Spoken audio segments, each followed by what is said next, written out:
Le Burkina Faso est en guerre contre le terrorisme. Il vous souviendra que la semaine dernière, le chef de l'État, le président du Faso, avait donc remis du matériel, un impressionnant lot de matériel de guerre à l'armée burkinabé, mais également, bien sûr, au génie militaire. Et également, quand on parle, bien sûr, de cette guerre qui est asymétrique, mais également qui engage pas mal de soldats et de volontaires pour la défense de la patrie, on se poserait donc la question, quel peut être l'intérêt pour certains Burkinabés de s'enorgueillir ou donc de jubiler par rapport à des incidents ou à des attaques des terroristes. Dans la gestion donc de la guerre, il peut y avoir des incidents comme celui qui s'est produit donc le 12 juin donc, dernier au palais présidentiel. Mais je dis que c'est un incident suite à une mauvaise manipulation, en tout cas qui a provoqué une décharge accidentelle. Mais l'incident a été vite maîtrisé et les blessés ont été pris en charge.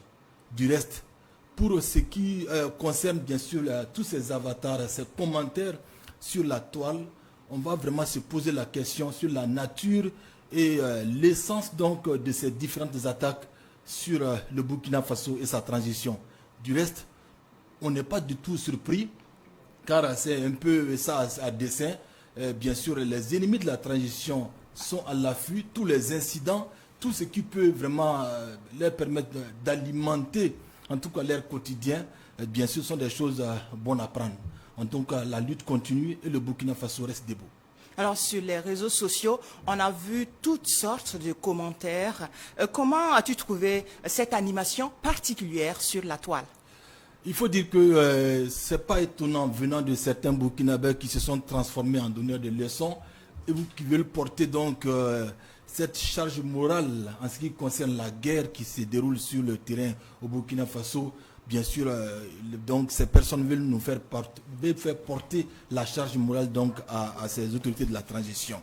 C'est très malsain, car vous le savez, on a même épilogué sur des ministres qui auraient fui le conseil des ministres. Vous le savez très bien, c'était un mercredi où se tenait donc le traditionnel conseil des ministres au palais présidentiel.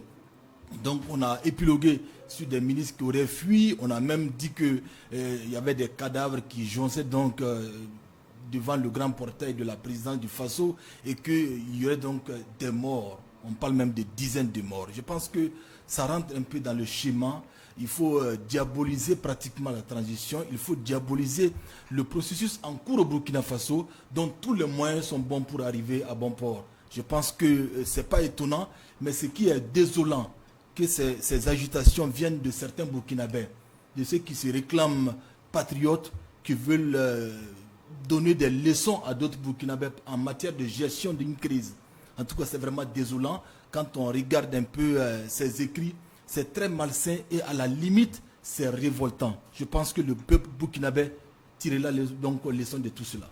Je rebondis sur votre... Au niveau de l'OIT, l'Organisation internationale du travail, on ne peut pas comprendre comment il peut se décupler, être donc du côté donc de l'OIT et en même temps participer au Conseil des ministres. Comme je l'ai dit, c'est une orchestration. On a mis en place donc toute une communication autour de l'incident.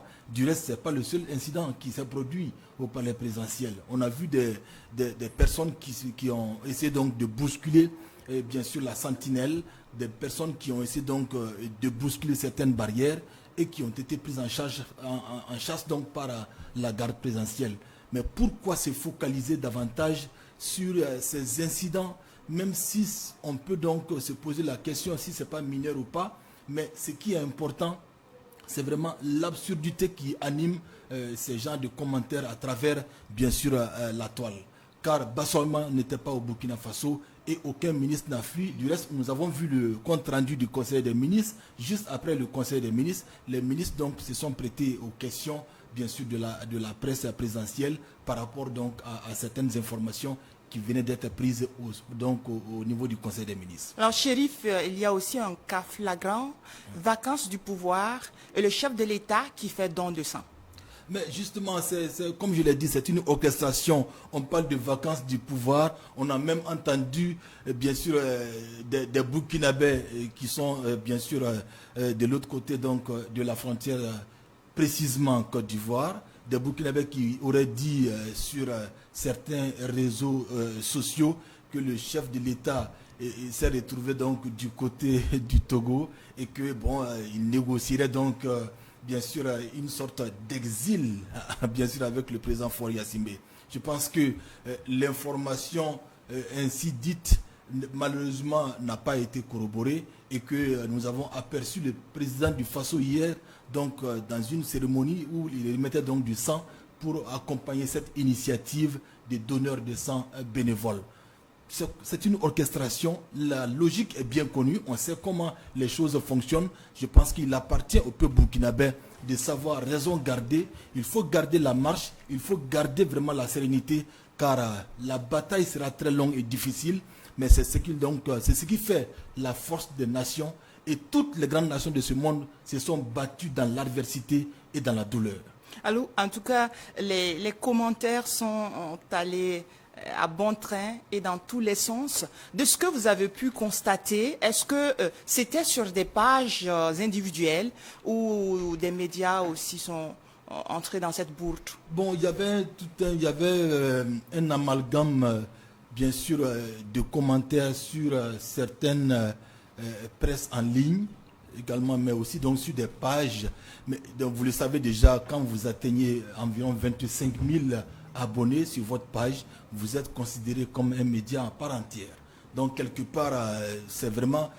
Du reste, ça nous amène donc à revenir sur cette question de la gestion de l'information et de cette liberté sur la toile.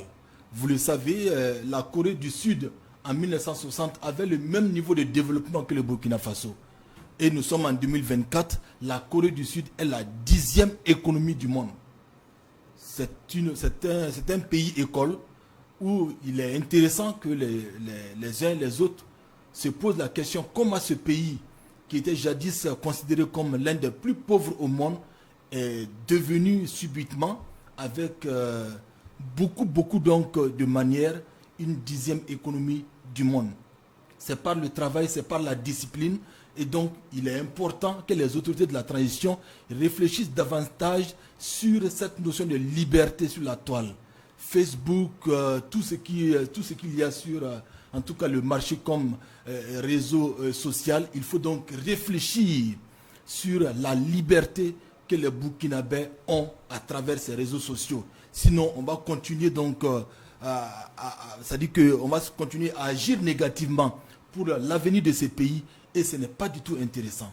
Donc, ce que nous avons vu dans certaines presses, mais également sur certaines pages Facebook et Instagram également, je pense que ce n'est rien d'autre qu'une sorte d'orchestration des gens qui applaudissent quand il y a un incident dans leur pays. On ne sait pas tellement trop quelle est la notion de nationalité, du patriotisme que ces personnes, de dignité que ces personnes incarnent. C'est vraiment dommage. Alors, Chérif, quand on prend en pareille circonstance, comment doit réagir tout bon citoyen?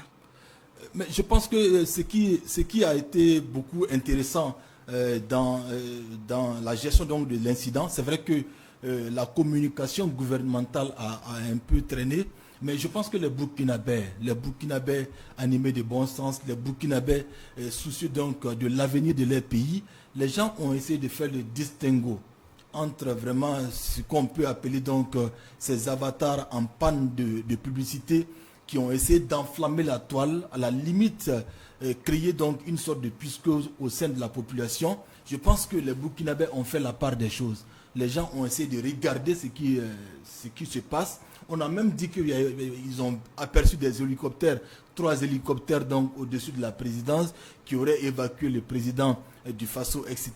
Vous voyez, quand on arrive à ce genre de commentaires, à ce genre d'insanité dans la gestion donc d'un pays, il faut vraiment se poser la question. C'est pourquoi j'ai réitéré donc ce vœu donc, que le gouvernement se penche résolument sur la gestion des réseaux sociaux au Burkina Faso, ce que les uns et les autres font de cette utilisation des réseaux sociaux. C'est très important si nous voulons continuer vraiment à nous gérer efficacement à travers donc cette reconquête du territoire, mais également si on veut vraiment se développer conséquemment. Alors, Chérif, tu as souligné que le gouvernement a tardé dans les communications. Dans ces genres de situations, alors, que devrait faire le gouvernement en termes de communication? Vous le savez, l'incident s'est produit pratiquement juste au niveau, donc à la fin du Conseil des ministres. Il aurait donc été plus intéressant, bien sûr, dans cette gestion, par exemple, une sortie gouvernementale pour dire aux Burkinabés, voilà ce qui s'est passé, voilà donc il n'en est rien, voici la situation. Malheureusement, le fait qu'il y a eu un vide, on ne peut pas dire un vide communicationnel, ça a laissé libre cours donc à toutes sortes de commentaires. Et comme vous le savez, donc la nature a horreur du vide. Ce vide donc laissé par la communication gouvernementale a permis à ces avatars-là d'occuper le terrain très négativement, en déversant des insanités et des incohérences donc, sur la toile. Je pense qu'il faudra dans l'avenir revoir cette communication gouvernementale qui devait être très réactive par rapport à certains incidents. Du tic au tac.